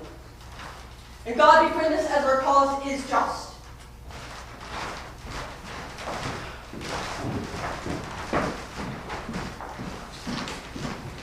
How? If thou see me down in the battle and bestride me, so, this point of friendship. None but a colossus could do that friendship. Say thy prayers and farewell. I would for bedtime, Hal, and oh well. Why, thou owest God a death. 'Tis not due yet. I'll be loath to pay him for his day. What need I be so forward with him that calls not on me? Well, 'tis no matter. Honor pricks me on. Yea, but how if honor prick me off when I come on? How then? Can honor set to a leg? No. Or an arm? No. Or take away the grief of a wound? No. Honor hath no skill in surgery then? No. What is honor? A word. What is in that word, honor? What is that honor? Air. A trim reckoning. Who hath it? He that died a Wednesday. Doth he feel it? No. Doth he hear it? No. 'Tis insensible then. Yea, the dead. But will it not live with the living? No. Why? Detraction will not suffer it. Therefore, I'll none of it. Honor is a mere scutcheon. And so ends my catechism.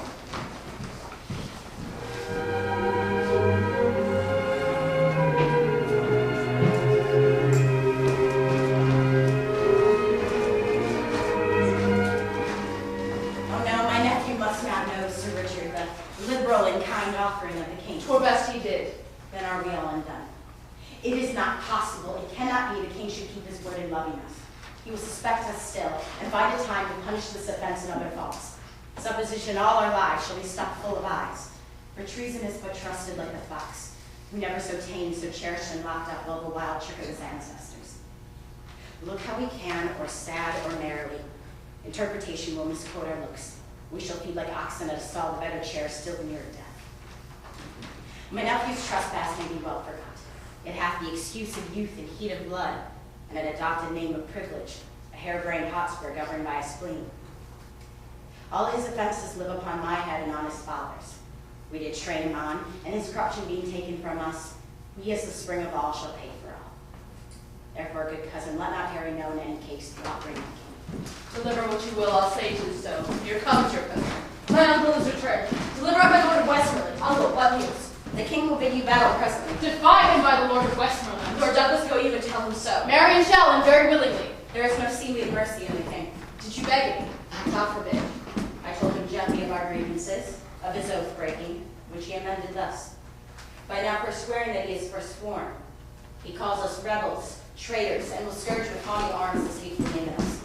Arm, gentlemen, to arms! For I have thrown a brave defiance in King Henry's teeth, and Westmoreland that was engaged did bear it, but cannot choose but bring them quickly on. The Prince of Wales stepped forth before the king, and nephew challenged you to single fight.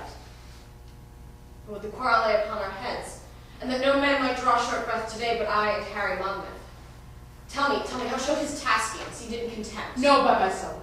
And never in my life hear a challenge urged more modestly, lest a brother should a brother dare to gentle exercise and proof of arms. He gave you all the duties of a man, trimmed up your praises with a princely tone, spoke your deservings like a chronicle, making you ever better than his praise by still dispraising praise valued with you, and which became him like a prince indeed. He made a blushing citadel of himself, and chid his truant youth with such a grace as if he mastered there a double spirit, of teaching and of learning instantly. There did he pause. But let me tell the world, if he outlived the envy of this day, England did never owe so sweet a hope, so much misconstrued in his wantonness. Cousin, I think thou art enamored on his follies. Never did I hear of any prince so wild in liberty. But be he as he will, yet once ere night I will embrace him with a soldier's arm, that he shall shrink under my courtesy. arm with speed.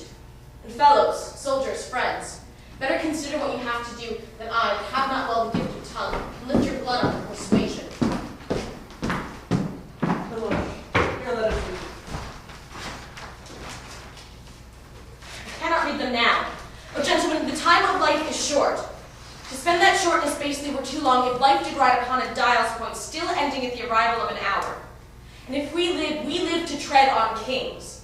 If die, brave death when princes die with us. Now for our consciences the arms are fair when the intent of bearing them is just. My lord, prepare. The king comes on apace. I thank him that he cuts me from my tale. For I profess not talking only this. Let each man do his best. And here draw I a sword, whose temper I intend to stain with the best blood that I can meet withal in the adventure of this perilous day.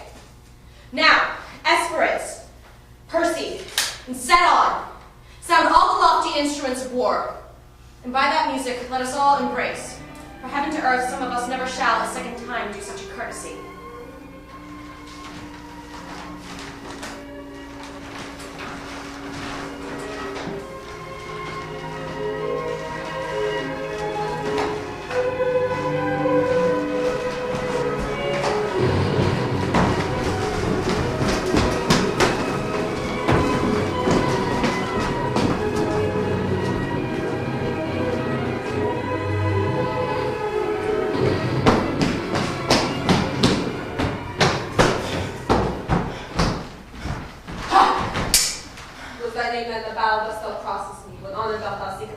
Know that my name is Douglas, and I do haunt thee in the battle thus because some tell me that thou art a king. You tell me true.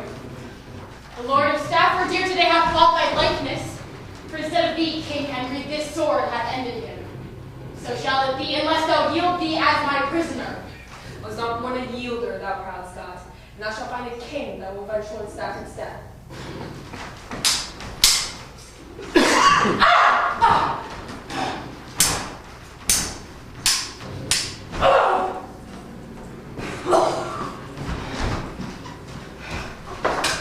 But Douglas, hast thou fought at home and thus I never had triumphed upon a Scot. All's done, all's won, here breathless lies the king. Where? Here! This Douglas. Now I know this face full well. Gallant knight he was, his name was Blunt. Semblably furnished with the king himself. Fool, go with thy soul whither it goes. A borrowed title hast thou bought too dear. Why didst thou tell me that thou wert a king? The king hath many marching in his coats. Then by my sword I'll kill all his coats. I'll murder all his wardrobe piece by piece until I meet the king. Up and away, that our soldiers stand full fairly for the day.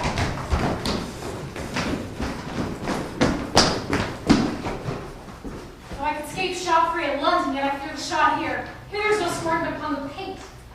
Soft, who are you? Sir Walter Blunt.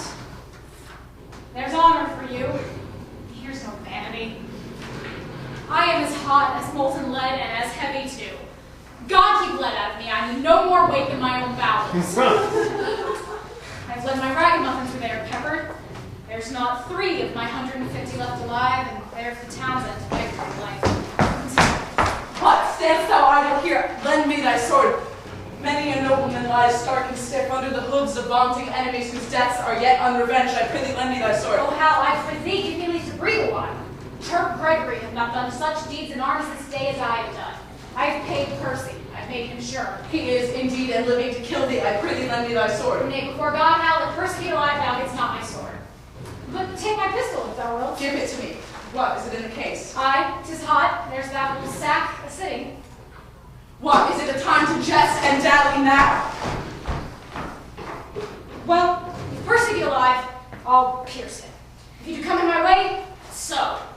If not, if I do come in his willingly, let him make a carbonado with me. I like not such grinning honor as Sir Walter hath. Give me life, which if I can save, so. If not, honor comes unlooked for, and there's an end.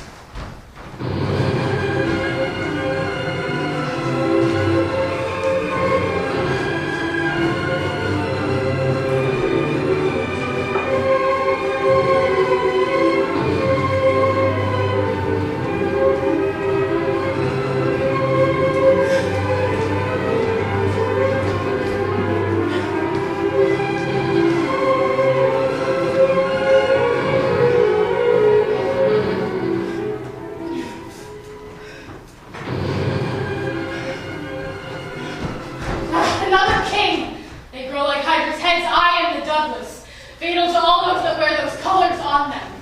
What art thou that counterfeits the person of a king? The king himself, who doubtless grieves at heart when he overshadows that of men, and not the very king. I have two boys, seek Percy and myself, not fear. Seeing yourself falls on me so roughly, I will say thee, so defend thyself. I fear thou art another counterfeit, and yet methinks thou bearest thee like a king. But mine I am sure thou art whoe'er thou be, and thus I win thee.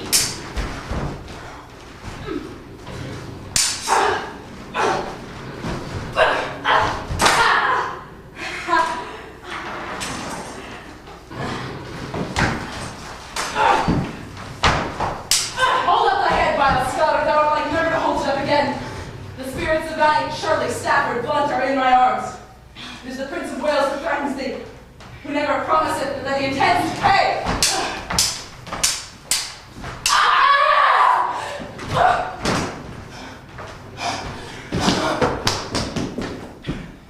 Truly, my lord, how fares your grace?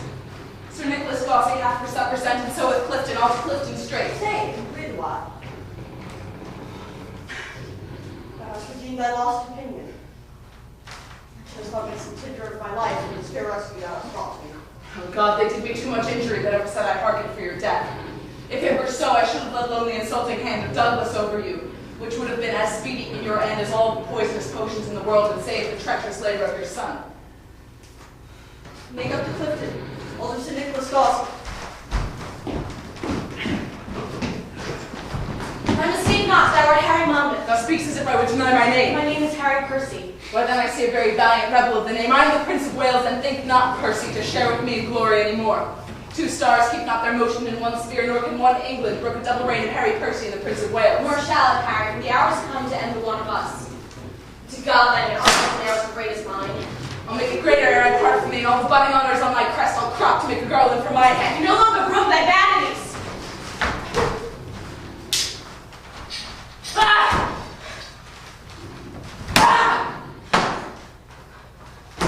Said how, to it how!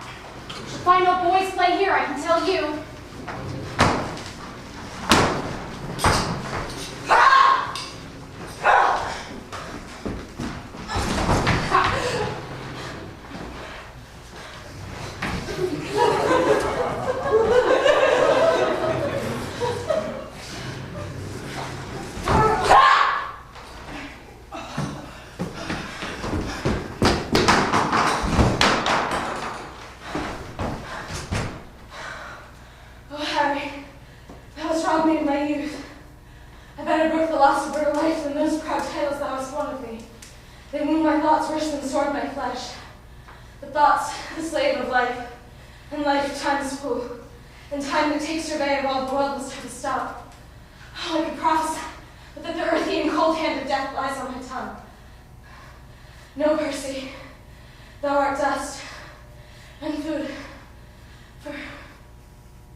For worms, brave Percy. Fare thee well, great heart. Ill-weaved ambition, how much art thou shrunk? When that this body did contain a spirit, a kingdom for it was too small a bound. But now 2 paces, the vilest earth is room enough. This earth that bears thee dead bears not alive so stout a gentleman. If thou art sensible of courtesy, I should not make so dear a show of zeal, but let my favors hide thy mangled face, and even in thy behalf I'll thank myself for doing these fair rites of tenderness. Adieu. Take thy praise with thee to heaven. Thy ignominy sleep with thee in the grave, but not remembered my epitaph.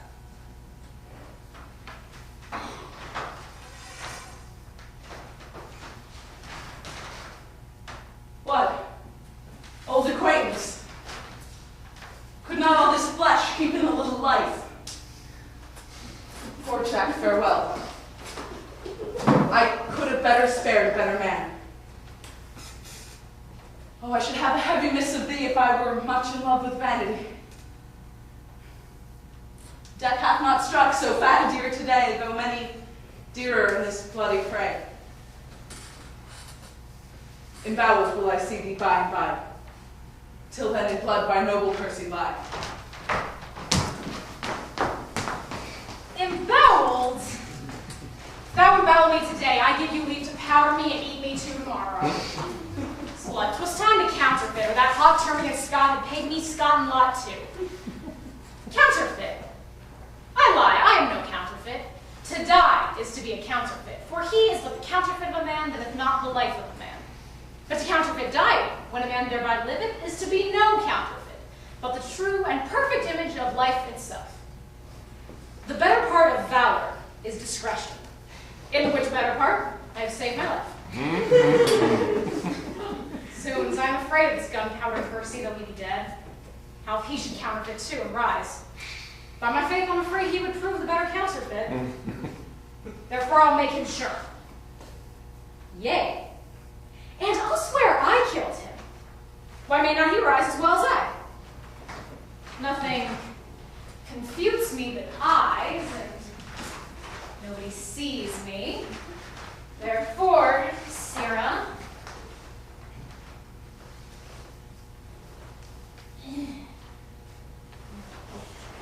with a wound in your thigh, come you along with me.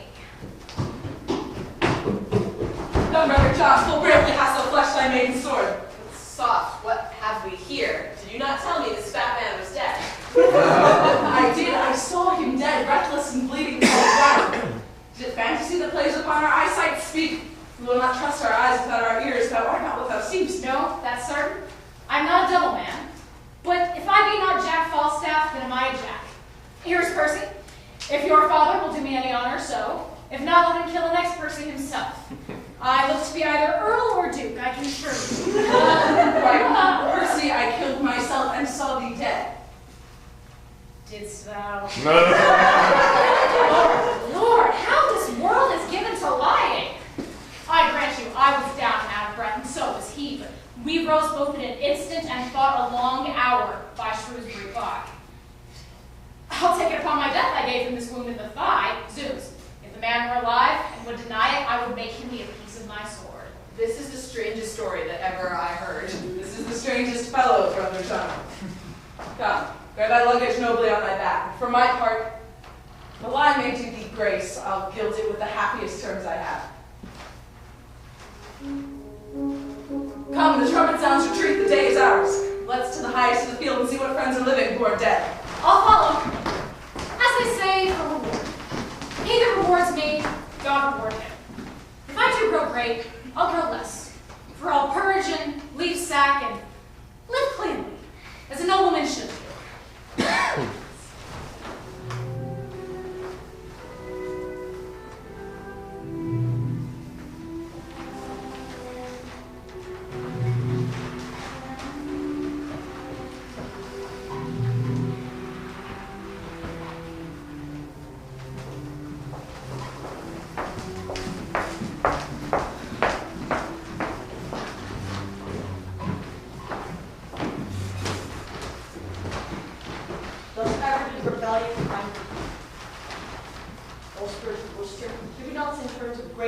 Pardon and love to all of you, and would return our offers contrary misuse the tenor of thy kinsman's trust. 3 nights upon our party slain today. A noble earl and many a creature else had been alive this hour. If, like a Christian, thou was truly born betwixt our armies true intelligence. What I have done, my safety urged me to. And I embrace this fortune patiently, since not to be avoided it falls on me. Bear Worcester to the death, and burn it too. Other offenders we shall pause upon.